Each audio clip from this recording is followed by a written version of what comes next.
Welcome everybody to Conversations with Coaches. I'm Coach Stacy.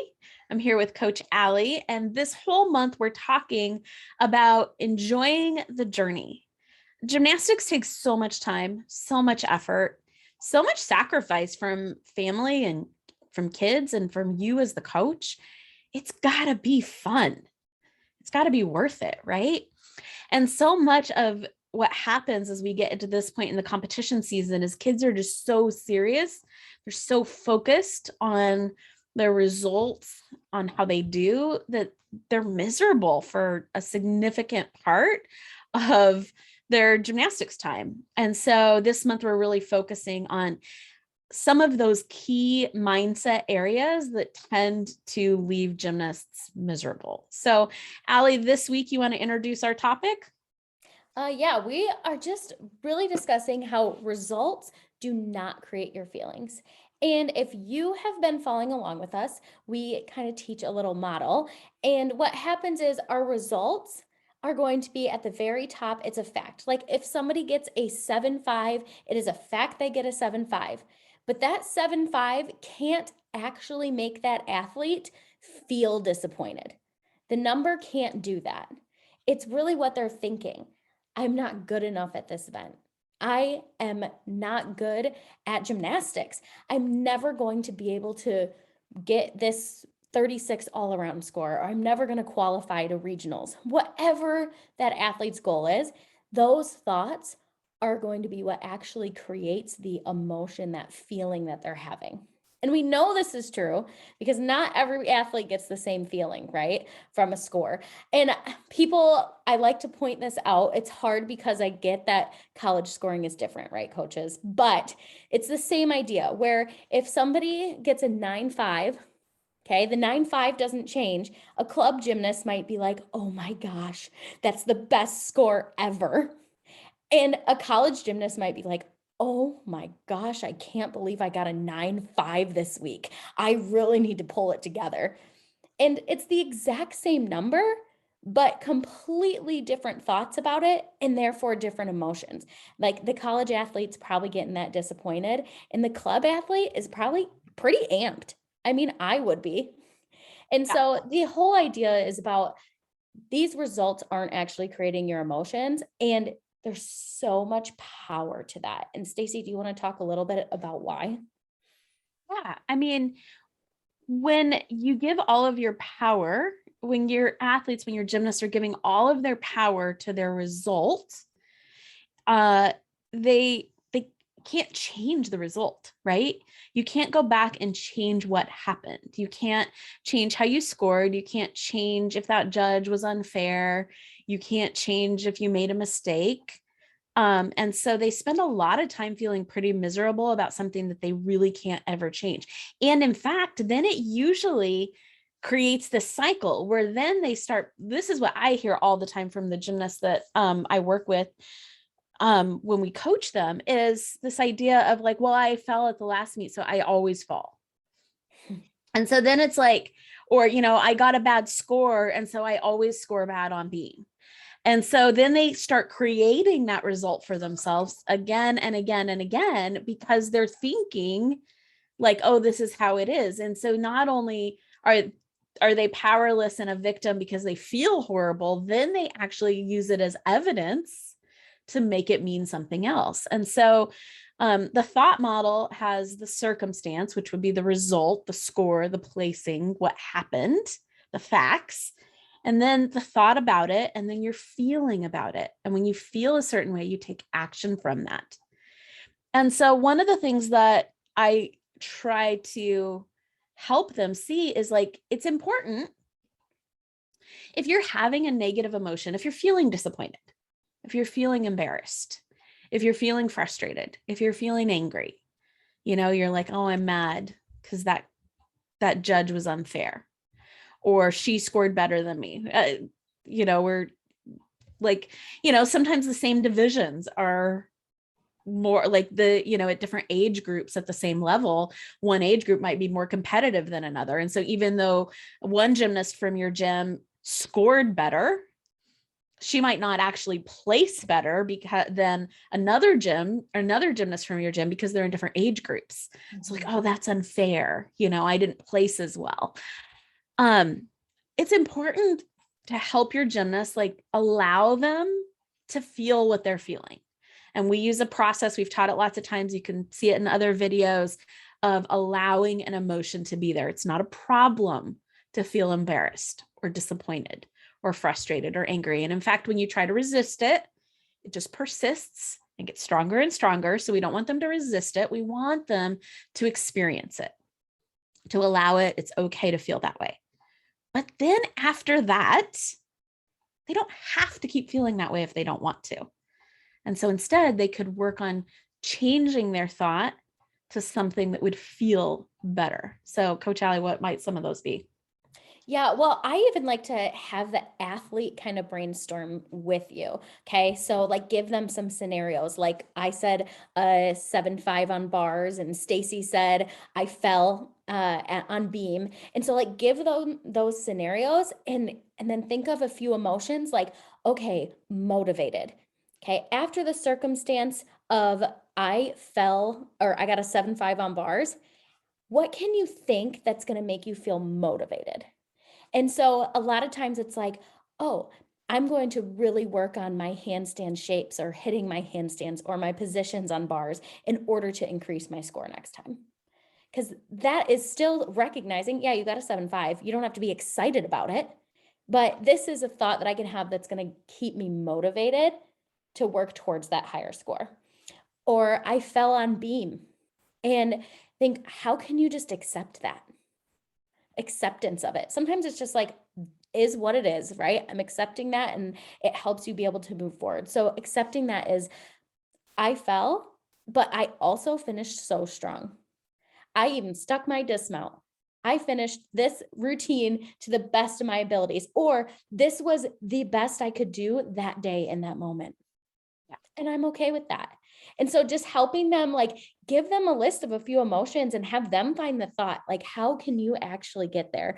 And that can help them realize that there's other options. Because most of the time they don't think there are options. They're like, I fell, I'm terrible, is what it is. That's the truth. Right, Stacey? Yeah.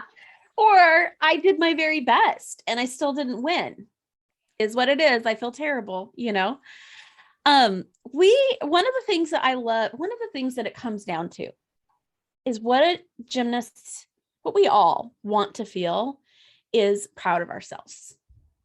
That's really what we're looking for, right? I want to feel proud, but we think we're only allowed to feel proud if we have a great result. We think we're only allowed to feel proud if somebody else thinks that we had a great result.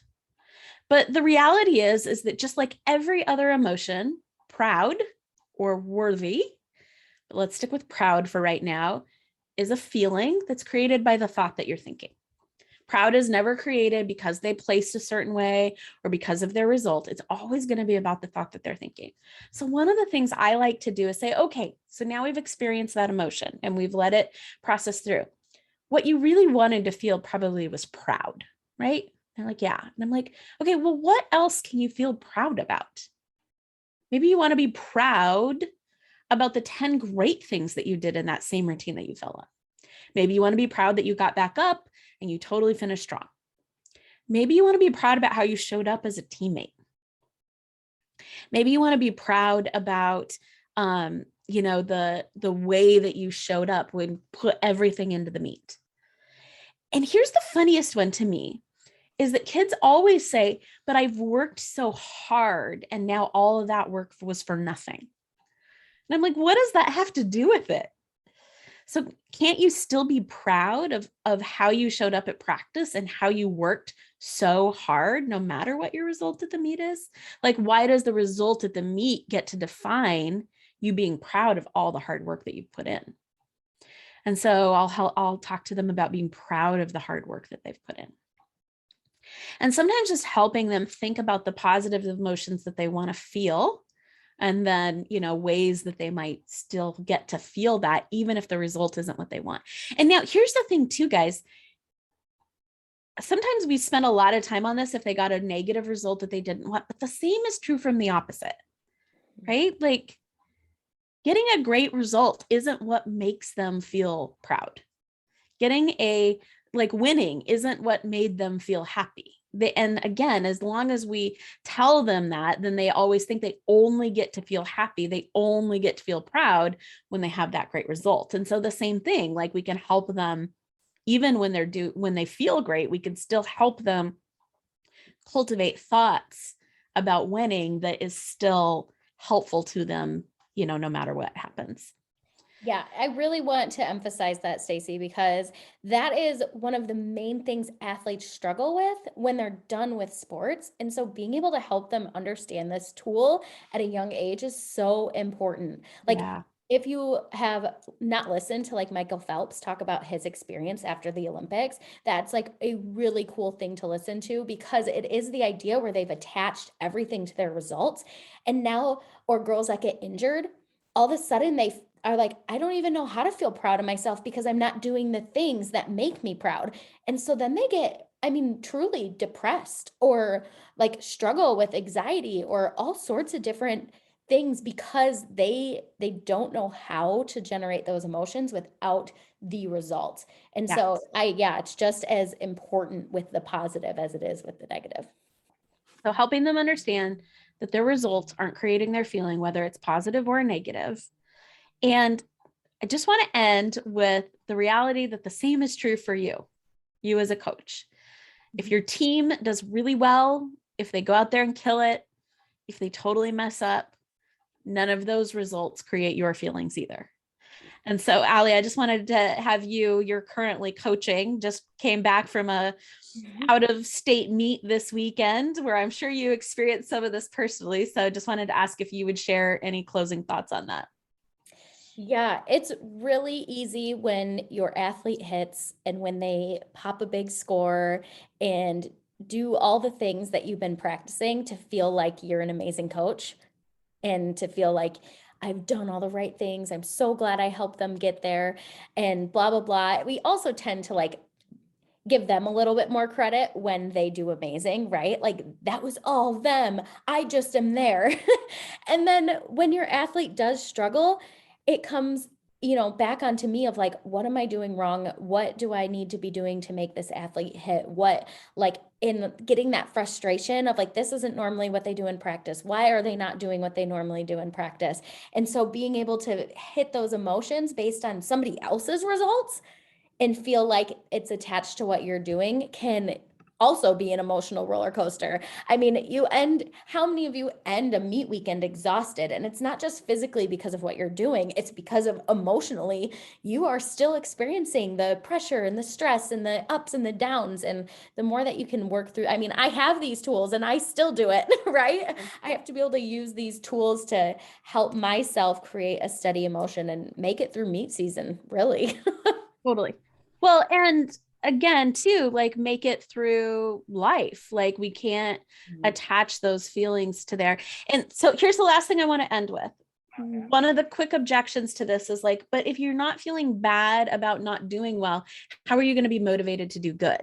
Like coaches will say, well, if I'm not evaluating what I could do to help them more, then like, isn't that what I'm supposed to do as a coach? But here's the thing, when you're feeling defeated, when you're feeling frustrated, when you're feeling angry, when you're feeling disappointed, you're never going to be taking actions from those that are like clean evaluation, really helping you think through Mhm. the best way to do that. When you're feeling motivated, when you're feeling curious, when you're feeling determined, when you're feeling engaged, those are great emotions to help you actually evaluate. We're huge here on evaluating. We're going to talk a ton about that next month, but on evaluating what happened, taking things that you learned from that, applying it to the next time, evaluating, learning, like you want to do that process for sure, but you want to do it from some clean emotions that are actually going to fuel productive evaluation and planning, and not unproductive, which is usually when you feel terrible and what's wrong with me and why can't I figure this out? What's wrong with them? Why can't they figure this out? Like you got to clean all that up to really take great actions to learn and grow and learn and grow. And so that's why we're spending this month working on this idea. So I don't want you as coaches to hear like, oh, well, we should like, then they should never even think back on the fall. Of course they should. And then they should use it, or, on where they messed up, or even on, maybe they like haven't been as motivated in the gym and all of a sudden they didn't qualify for event finals, or they weren't up on that podium and they thought they should be. And now all of a sudden they're going to listen when you're talking about straightening their legs on that one skill to gain, 4/10 over the routine. Mm-hmm. Oh, all of a sudden they'll hear you about those things. Like those are great emotions to do that for them. So we want to evaluate, we want to look back, we want to learn, we want to grow, but we want to do it from some really clean emotions. And so the first step is this idea of not attaching our like emotional happiness to our results. Great All point. right. Like 20 examples went through my head. So I'm going to have to share them with you guys over the next week on social media and YouTube, because I just experienced so many of those things this weekend and it's really fun. I love being able to have conversations about it and then experience it and bring it back to you guys and what I learned. So stay tuned. We'll be sharing lots more. We're trying to shorten from our 45-minute conversations with coaches videos down to some more palatable more often throughout the week. So I'm sure you'll hear from Coach Allie soon. Bye, everyone. Bye, everyone.